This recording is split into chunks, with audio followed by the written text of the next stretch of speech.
Hi everyone, I'm back to read the next Kirsten story. This is Book 6, Changes for Kirsten, a winter story from 1854. And we'll read what this one is about. It says, Changes for Kirsten, a winter story by Janet Shaw. The Minnesota winter is bitter cold. It seems very long to Kirsten and her family, who are crowded in their tiny log cabin. Kirsten looks forward to the days she's allowed to go outside to help her brother Lars with his trap line. One day she brings home a baby raccoon she's found in the woods, and trouble begins for Kirsten and her family. The raccoon gets loose and starts a fire that destroys the Larsens' home and everything in it. The future seems bleak, and the family is discouraged until Kirsten and Lars make a frightening but important discovery in the woods. But what they find means better times for the Larsens. Okay, and then here are our characters for this story. It's Kirsten, a 10-year-old who moves with her family to a new home on America's frontier in 1854. There's Papa Lars, Mama Peter, and baby Britta. The Larsens sometimes long for Sweden, but they never lose heart for the challenges of pioneer life. Then there's Singing Bird, Kirsten's secret friend, an Indian girl, Miss Winston, Kirsten's teacher, who lives with Uncle Olaf's family. And then there's Anna, Aunt Inger, Lisbeth, and Uncle Olaf. Kirsten's American relatives live on the new farm in Minnesota, where they make the Larsen family feel at home. Okay, chapter 1 is called On the Trap Line. Kirsten can't come with us, John Stewart said. Trapping is work for boys, not girls. Let her come along, Kirsten's brother Lars said. Kirsten knows the forest. She knows the ways of the animals. She can help us out, John. But John crossed his arms over his chest and shook his head. Setting traps is dangerous. She could get hurt. She won't set traps, Lars said. She'll help us decide where to set the traps.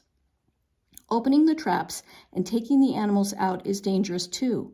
John spoke as though Kirsten weren't standing right next to him.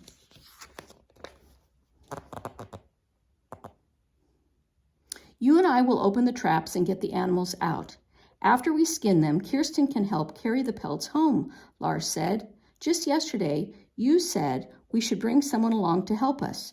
And today, I say she stays home with the women and the children, John said.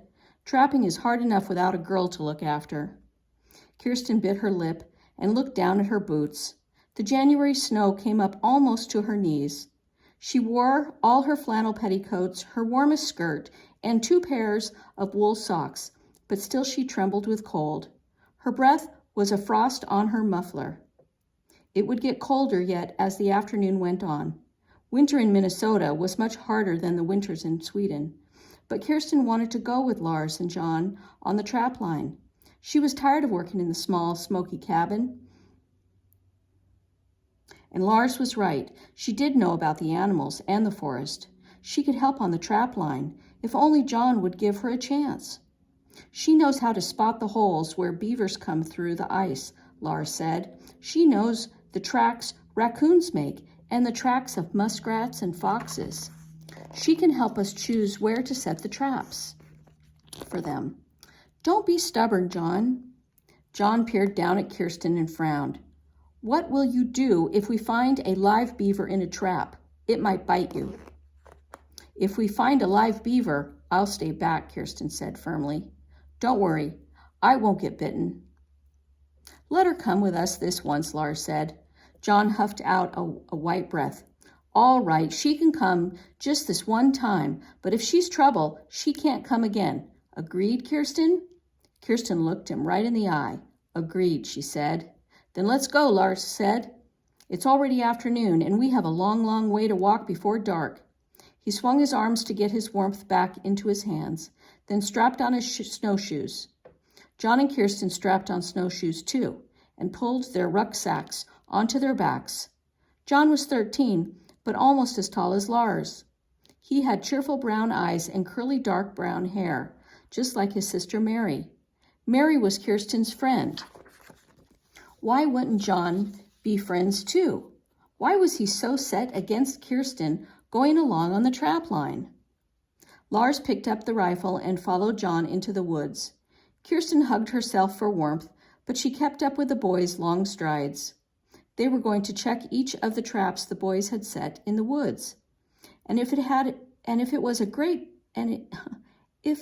good day, they would find dead animals in many of the traps, and they'd skin the animals, dry the fur pelts, and sell the pelts at the general store. The boys did this hard work because Papa, Uncle Olav, and John's father were gone for the winter. The men were working in a logging camp where they could make money cutting down trees.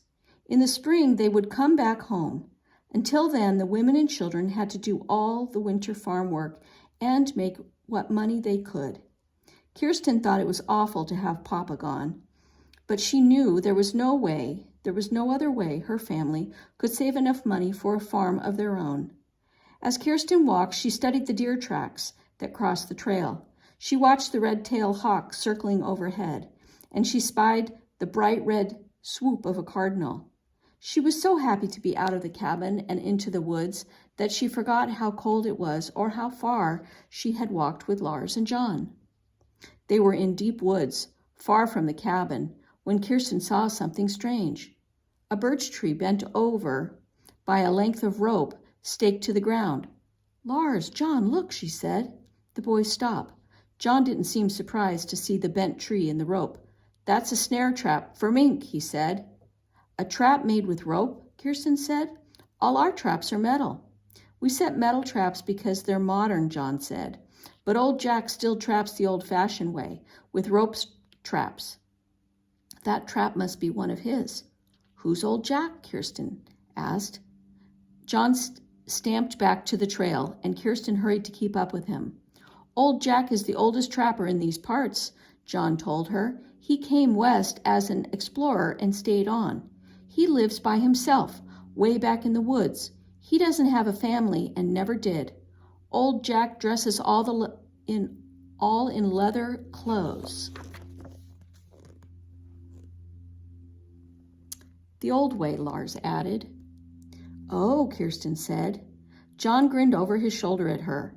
"There's nothing to be scared of. Old Jack is different, but he's wise. Once he showed me where to set some traps for foxes. He likes to trap mink and martens and fishers.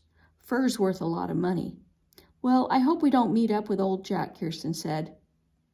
She peered into the purple shadows under the pines. "If we did meet old Jack, he'd give us a hand," John said. "But I doubt if we'll see him. He doesn't like to come where other folks are." As John spoke, Kirsten saw a big jackrabbit jump from under a pine tree. Quickly she pointed. Lars had his rifle at his shoulder, and he took a shot. Then the rabbit tumbled down. "Rabbit stew for supper tonight," Lars said. He ran ahead to pick up the rabbit. Kirsten thought of the delicious stew that Mama made with carrots and onions and potatoes. Her stomach moaned with hunger, and she munched a piece of bread from her pocket. It would be a long time before they would be home for supper.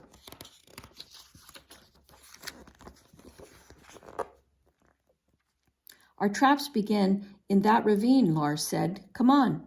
In the first trap, they found a big raccoon. Lars quickly skinned it and put the skin in his rucksack. In the second trap, he found another. "We're having a good luck today," John said as he skinned the raccoon. "Maybe it's because Kirsten came along," Lars said, and he winked at her. "Maybe it's because we set our traps right," John said in a stubborn way, but Kirsten thought he almost smiled at her. She tucked her hands into her armpits for warmth and looked up the hill into the oak trees. The sun was sinking low behind them. Many animals in the forest slept all day and woke at dusk. At this time of day, she might see a deer, Kirsten thought. As though she'd wished it here, a big buck stepped into the clearing. He appeared as silently as a shadow, and Kirsten held her breath. Her heart was beating fast, and the buck was so beautiful, but before Lars could reach for his rifle, the buck leaped away. They saw his white tail flash, and he was gone. Lars slapped his knee in disappointment. If I had shot him, there would have been meat for our family and yours too, John. We've got the rabbit, John said, and we might find some muskrats in the water traps. They're good to eat too. Let's go on. It wasn't long before John, Lars, and Kirsten each had a rucksack full of pelts. It was growing dark when they came to the last trap. A small raccoon was in it. Then Lars bent down to spring the trap, and the raccoon opened his bright eyes and raised a paw. Look, just its tail is caught, John said. It's not even bloody. I think the trap only bumped its head and knocked it out. The young raccoon pawed at Lars' mitten, but didn't even show its teeth. It's dazed, that's all, Lars said. Anyway, it's too little to be worth anything. Let's let it go. Kirsten knelt to look at the young raccoon. It made a noise like a kitten. Its paw print in the snow looked like little hands. She knew a stunned raccoon wouldn't live long in the woods. A wolverine or a badger would get it. Let me take it home, she said. I can take care of it until it gets strong enough to look after itself. Then I'll let it go.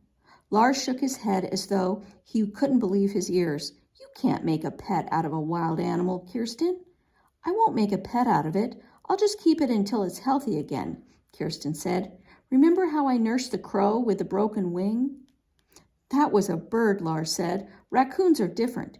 You know how much trouble they can cause at the farm? The little raccoon pawed at the tip of her snowshoe. It was almost like a kitten, Kirsten thought. If she kept it in a box for a few days, it would be strong again. John bent down and picked up the raccoon. It still didn't show its teeth. I don't understand why it's so gentle, he said. It won't be gentle when it comes to its senses, Lars said. Let it go, John. But instead of letting the raccoon go, John handed it to Kirsten. You do seem to know about animals, Kirsten. Maybe you can help this one. His smile told her he was glad that she'd come, trapping with them. And although her lips were numb with cold, she smiled back at him. She put the raccoon into her rucksack on top of the furs. Come on, the moon is up already, she said. Let's hurry home before we get caught in the dark. She wrapped her muffler over her nose and went ahead of the boys down the trail toward the little farm in the valley. All right, and that is the end of chapter 1, and next time we'll read chapter 2.